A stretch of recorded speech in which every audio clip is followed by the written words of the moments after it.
Hey everybody, what's up? I'm Dr. Watkins from Your Black World, and I am on tour right now. I'm actually headed to Philadelphia real soon for the Dr. Watkins Black Economic Empowerment Tour. You can check it out by going to boycewatkins.com, clicking on events, and it'll tell you all about it. Anyway, I was watching or going through Facebook, and I saw this thing where Larry Wilmore, who used to be, I guess, one of the sidekicks to John Daly and Stephen Colbert, who has his own show. He was one of the hosts at the White House Correspondents' Dinner, and he was addressing President Obama, and he said something about how he was proud to see a black man, in charge of the free world, etc. And he got to the point where he said something like, I'm gonna keep it 100. And he said, "We did it, my nigga." And all the white people laughed, of course, and thought it was, funny. It was awkward laughs. The president just, kind of went along with it.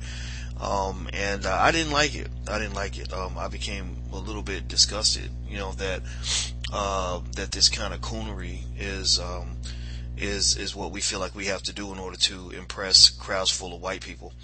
I personally think that, what Larry Wilmore should probably apologize, maybe, to the president, apologize to black people.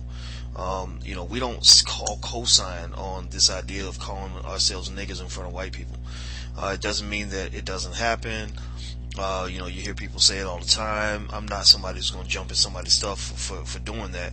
I think almost all of us, honestly, have either done it or been tempted or whatever. It is what it is. It's not, it is what it is. But I think that in that particular situation, this sort of use of, what really is, when you're really honest about it, is derogatory language. It's disrespectful to our ancestors.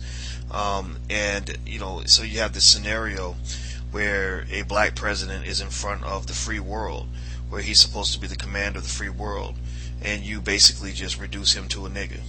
We did it, my nigga. And I just really felt uncomfortable with the way that joke was delivered. I didn't think it was funny. I think Larry Wilmore needs better writers, because I think he can get a whole lot of heat off of this. It was beyond inappropriate. It was just not cool. I'm not trying to bash Larry Wilmore. From what I understand, he's not a bad host. He's okay, but you need to get a better filter, brother, because whoever broke that joke for you, in my opinion, made you look really, really, really bad. That's pretty much it. I'm pretty much done. And the other thing I was going to throw out there was, by the way, don't forget, we are on the tour. I'm going to be, after Philadelphia, we're going to go out to, we're going to be in Dallas on the 12th, and then Austin, and then Houston, and then New York City and some other places. So go to boycewatkins.com, hit events, and you can find out more about the tour. And beyond that, Larry Wilmore, please don't refer to the president as my nigga. Please refer to him as Mr. President. That's the only thing that makes sense. And my God, I'm just really thinking about that. I'm really thinking about what this really says about, or says to white people in terms of how we address each other at all levels of society. You don't hear any other group of people really working that hard to claim and to protect the same word or derivative of the word that was used to murder, rape, and castrate our ancestors. And I think that we all have to think about this and the mental illness that this kind of reflects. But anyway, I'm about to go. As you can probably tell, I'm a little tired. It's bedtime, but I had to address this Larry Wilmore thing. I just think it was too important. So take care, guys. Love you much. Talk to you soon. Peace.